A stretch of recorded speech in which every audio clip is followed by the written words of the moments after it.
Friends, ఈరోజు నేను ఒక చక్కని కథ చెప్పడానికి మీ ముందుకు వచ్చాను. ఇది ఒక చిట్టి పొట్టి పిట్ట కథ. ఇది ఒక కల్పిత కథ. ఇది వాల్మీకి చెప్పలేదు, మన పెద్దలు మనకి చెప్పినటువంటి కథ. అనగనగనగనగా అది రామాయణ కాలంలో యుద్ధం జరుగుతున్నటువంటి సమయం.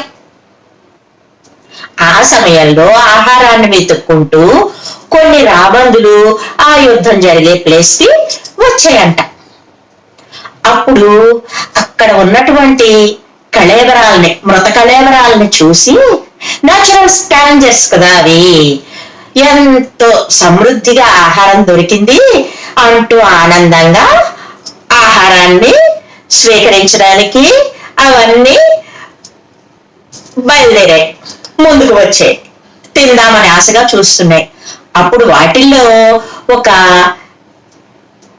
పెద్దదైనటువంటి అనుభవం ఉన్నటువంటి ఒక రాబందు ముందుకు వచ్చి, ఆగండి, కంగారు పడకండి, ఎవరు ఏ ఆహారాన్ని ఎలా తీసుకోవాలి నేను చెప్తా, మీరు నా మాట వినండి అని చెప్పిందంట. అవన్నీ సరే అన్నాయి. ఆ పెద్ద రాబందు అన్నదంట, ఈ కాయగూరలు, పళ్ళు, దుంపలు తిన్నటువంటి వానర వీరుల శరీరాల కంటే రాక్షసుల శరీరాలు మధ్య మాంసాలతో కొవ్వెక్కి బలంగా ఉంటాయి, అవి తింటే, ఆ ఆహారం తింటే మనకు సంతృప్తిగా ఉంటుంది అని చెప్పి ఎవరెవరు ఏం తినాలి అన్నటువంటిది చెప్పడానికి మొదలు పెట్టింది. ఇంకా రాబందు ఏం చెప్పింది అంటే, మధ్య వయస్సులో ఉన్నటువంటి రాబందులు సాధారణ వానర వీరులు కొట్టి చంపేసినటువంటి రాక్షసుల్ని తినండి అని చెప్పింది. ఎందుకంటే ఆ రాక్షసుల శరీరాలు పట్టు సడలకుండా దృఢంగా ఉంటాయి.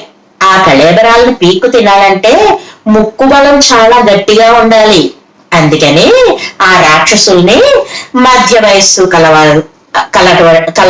మధ్య వయస్సులో ఉన్నటువంటి రాబందులు తినండి అని చెప్పింది.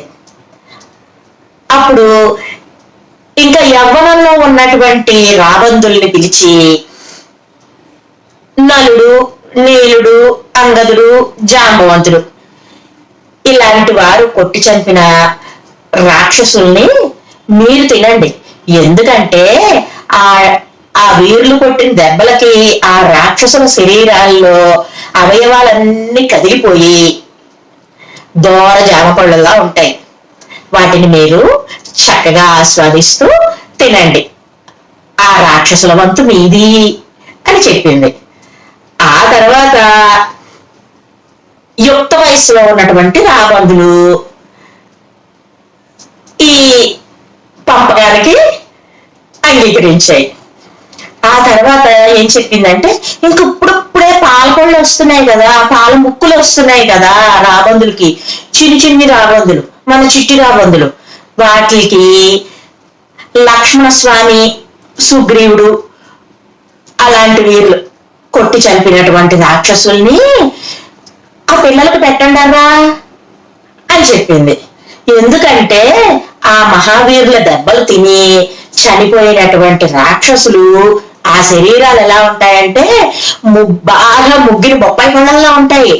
అందుకని వాటికి సులువుగా పీకు తినడానికి అవకాశం ఉంటుంది అని చెప్పింది.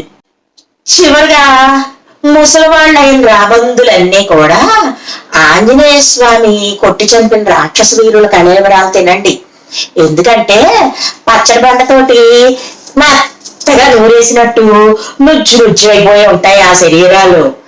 అందుకని ఆ శరీరాలని, ఆ కళేబరాలని తినడము తేలికే, ఆరాయించుకోవడము తేలికే.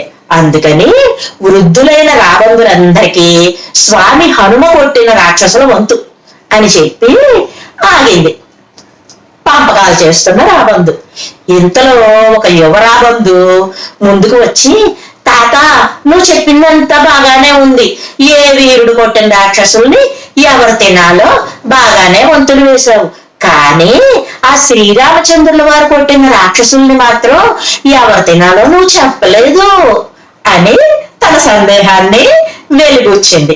అప్పుడు ఆ వృద్ధరాబంధు, అక్కడికే వస్తున్నాను రా నాయనా, త్రిలోక పూజ్యుడైనటువంటి ఆ శ్రీరాముని బాణం దెబ్బకు చచ్చిన రాక్షసుల శరీరాలన్నీ కూడా ప్రసాదాల కిందే లెక్కొస్తాయి.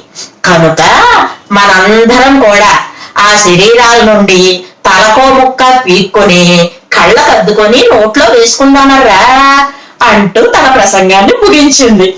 ఇంకా రాబందులన్నీ సంతోషంగా జై శ్రీరామ్ అంటూ తమ విందు భోజనాన్ని మొదలు పెట్టాయి. ఇదండి కథ.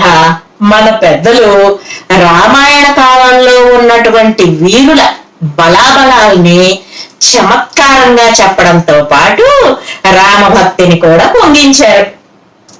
కథ బాగుందా? జై శ్రీరామ్. మళ్ళీ మరో మంచి కథతో మీ ముందుకు వస్తాను. బాయ్.